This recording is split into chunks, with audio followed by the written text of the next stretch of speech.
मुफ्ती सलमान अजहरी के साथ क्या हुआ, उनके वकील ने सब कुछ बता दिया खुल्लम खुल्ला। तो दोस्तों, उनके चाहने वालों के लिए ये खास वीडियो जल्दी देखें और ज्यादा से ज्यादा आगे शेयर करें। इरफानी नेटवर्क और मैं हूं आपका दोस्त मोहम्मद इरफान, झारखंड। मुफ्ती सलमान अजहरी से जुड़ी सनसनीखेज खबर आज आपके सामने लेकर आए हैं। दोस्तों, मुफ्ती सलमान अजहरी के वकील ने मुफ्ती सलमान अजहरी के साथ क्या कुछ हुआ है उसके बारे में खुल्लम खुल्ला बातें बता दिया है।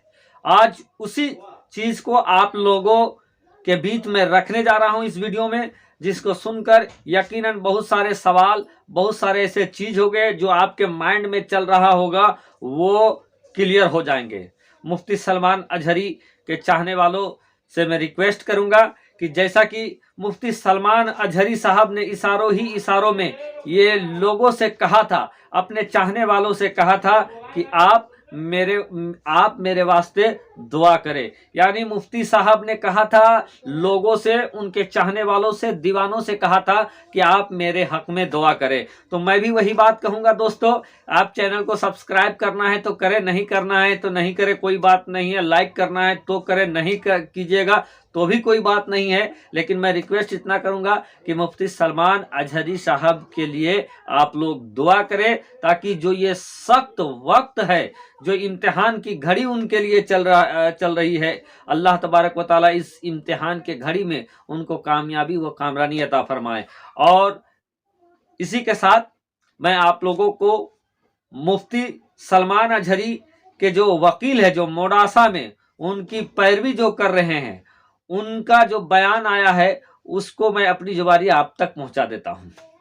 दोस्तों, मुफ्ती सलमान अजहरी जब मोडासा की केस में डीएसपी कार्यालय जा रहे थे तो आपने देखा था कि किस तरीके से थके थके, बुझे बुझे, रुके रुके वो लग रहे थे, लंगड़ा कर चल रहे थे। चलने में ऐसा लग रहा था कि वो उनको बहुत ताकत लग रही है, मानो कि उनके ऊपर टॉर्चर किया गया हो कस्टडी में। तो दोस्तों, ये तमाम सवाल थे, लोगों के कयास थे। तो आखिर उनके साथ क्या हुआ, उनके वकील ने क्या कुछ बताया, मैं आपको बता दूं कि सबसे पहले मुफ्ती सलमान साहब के वकील जो मोडासा में केस लड़ रहे हैं, जहां पर उनको एसटी एससी का एक्ट लगा दिया गया है, यानी उन्होंने अपने बयान में ये कहा था कि आज मुसलमानों का जो मौजूदा हाल है वो दलितों से भी गैर गुजरा हुआ है, इस तरीके की वो बात कहे थे। अब इसी पर उनके ऊपर एसटी एससी का एक्ट भी लगाया गया है। अब इस पर अदालत के सामने जिराह भी हुआ, अदालत के सामने बहस भी हुआ। तो जो बात तो उनके वकील साहब ने कहा, ये कहा कि मुफ्ती साहब को अदालत में ये कहा गया कि आप अगर धार्मिक कार्यक्रम में गए तो आप किसी धर्म या किसी धर्म विशेष या किसी समुदाय के लिए आप तुलना क्यों कर रहे थे, तुलनात्मक बयान क्यों दिया। तो दोस्तों, उनके डिफेंस में भी ये बात कही गई कि ये तो सच्चर रिपोर्ट में कहा गया है, जो रिपोर्ट मुसलमानों के ऊपर साया हुआ था उसमें कहा गया कि मुसलमानों की मौजूदा स्थिति कैसी है अभी। बहरकैफ ये आगे जाकर बहस का मुबाहिसा है कि उनके ऊपर एसटी एससी का मुकदमा फिट बैठता है या नहीं, या उनका कहने का भाव तात्पर्य कुछ और था। ये आने वाले वक्त में अदालत के सामने क्लियर होगा, लेकिन इस पर भी तबसरा हुए हैं। आगे दोस्तों, जो लंगड़ा कर चल रहे थे उस पर उनके वकील ने ये बयान दिया है। उनके वकील ने बताया, एक संवाददाता से कॉल पे बात करते हुए उन्होंने बताया कि जब ये बातें सामने आई कि कहीं उनके ऊपर टॉर्चर तो नहीं हुआ है, तो उससे पहले उन्होंने मुफ्ती साहब से पर्सनली पूछा कि क्या आपको कस्टडी में किसी तरीके से टॉर्चर किया जा रहा है, किसी तरीके से आपके साथ बदसलूकी किया जा रहा है। तो मुफ्ती सलमान अजहरी साहब ने यह कहा कि नहीं, मेरे साथ किसी तरह का बदसलूकी नहीं किया जा रहा है, बल्कि यहाँ जो पुलिस वाले हैं मेरे से तुम तड़ाका में भी बात नहीं करते, बल्कि आप से बात करते हैं। यानी मुझे आप लगाकर ये बात करते हैं, तुम तड़ाका के साथ भी बात नहीं करते हैं।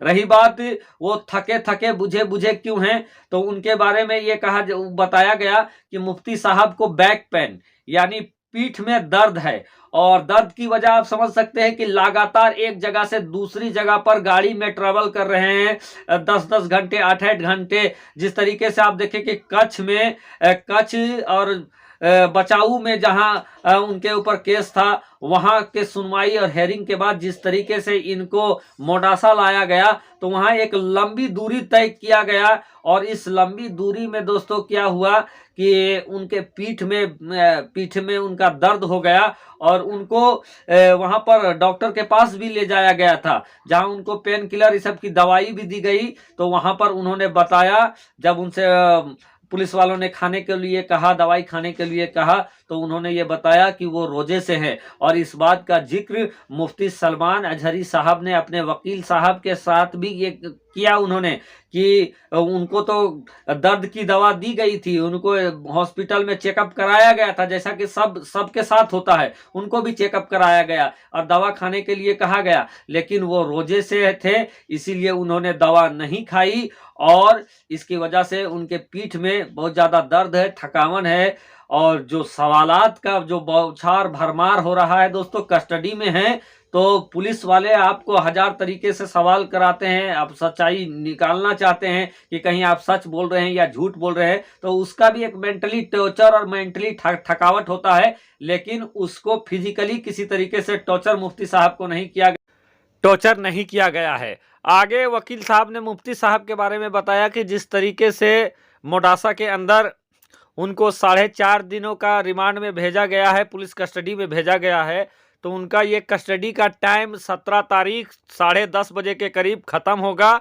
और उनके वकील ने ये कहा कि हम लोगों ने पूरी तैयारी कर लिया है, जैसे ही 10:30 बजे 17 तारीख को उनका कस्टडी समाप्त होगा, उसी दिन हम लोग 1 से 1:30 बजे के करीब अदालत में बेल का पिटीशन दायर कर देंगे।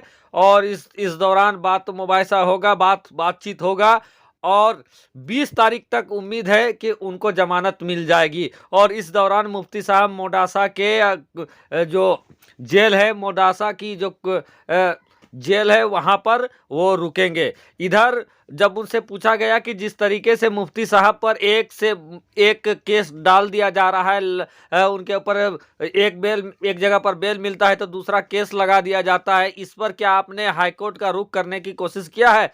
तो इस पर उनका कहना था कि हम लोगों की बात और वकीलों की बात जो है मुफ्ती सलमान अजहरी साहब के बड़े भाई से चल रही है, और उनके जानिब से हम लोग मिलकर इस तरीके की चीज़ों को रोकने के लिए हम हाईकोर्ट का दरवाज़ा भी खटखटाएंगे। तो ये बात एकदम ऑथेंटिक स्रोत से निकल कर सामने आई है, जो मैंने आप लोगों के सामने रखा। तो किसी भी तरीके से झूठे और बलगड़ावे चीज़, डुप्लीकेट चीज़ में ना जाए। और इसकी पता अगर आपको करना है तो जिससे करना है, PRL टीम है, क्या क्या टीम है, उन तमाम चीज़ों से आप कर सकते हैं।